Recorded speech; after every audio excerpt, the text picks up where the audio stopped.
Ce concept a littéralement boosté mes performances en trading et je te montre comment le faire toi aussi. C'est un setup qui apparaît à maintes reprises sur le call et moi personnellement je ne trade que ça, que ce soit indice synthétique, forex, crypto. Je ne trade que ce concept là et je vous le montre aujourd'hui. Donc n'hésitez pas à regarder la vidéo jusqu'à la fin et à vous abonner pour plus de contenu. Donc on va prendre l'exemple d'une tendance haussière. Et pour ceux qui connaissent l'SMC, ils connaissent au moins les BOS et les shorts. Donc ici, on a une tendance haussière avec deux BOS. Parmi les deux BOS, un est faux. Je vous montre pourquoi il est faux. Ce BOS qui est là, pourquoi il est faux? Parce que le marché n'est pas revenu au minimum sur la zone de l'ancien BOS. Pour ceux qui connaissent le concept d'IPA et pas, vous allez comprendre pourquoi. Dans le concept d'IPA et pas, on dit que le marché doit, quand le marché casse un BOS, il doit revenir retester. Est-ce que les stratégies de price action appellent le pullback? Et donc, il doit revenir faire un pullback sur la zone de l'ancien BOS pour repartir. C'est à ce moment donné là que le BOS qui va former par la suite sera un BOS valide. Mais dans ce cas-ci, on remarque que le marché ne revient pas et il forme un BOS. Dans ce cas, on dit que ce BOS est faux. Et le creux ou le sommet en fonction de la tendance qu'il a formé devient une liquidité.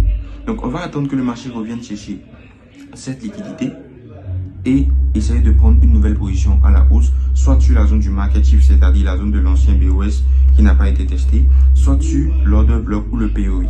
Donc je vais vous montrer un exemple très rapide qui s'est produit sur le call. Comme je le disais, c'est un concept qui apparaît beaucoup sur le call. Donc ici sur le call en daily, qu'est-ce qu'on remarque? On a un sommet, creux, sommet, creux. On remarque que on a BOS ici. Et parmi les deux, il y a ce BOS là qui ne revient pas chercher la zone de l'ancien BOS. Donc, qu'est-ce qu'on a dit tout à l'heure?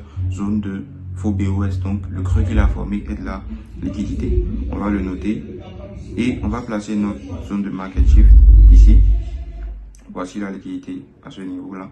Et on va attendre, comme on l'a dit tout à l'heure, que le marché vienne chercher cette liquidité pour voir qu'est-ce que le marché va faire. En fonction de nos confirmations d'entrée, on va essayer de prendre une position à l'achat. Donc ici, je vais mettre le replay. Voilà. Voilà. Et qu'est-ce qui se passe? Le marché revient pile poil, si je ne me trompe pas. Voilà. Voilà. Le marché revient pile poil sur la zone de l'ancien BOS pour repartir. Simple, il récupère la liquidité, il repart. C'est pour ça qu'on dit souvent en SMC que le marché bouge de liquidité en liquidité. Alors si ce concept ne vous a plu, n'hésitez pas à vous abonner pour plus de contenu et merci d'avoir suivi cette vidéo. On se retrouve à la prochaine.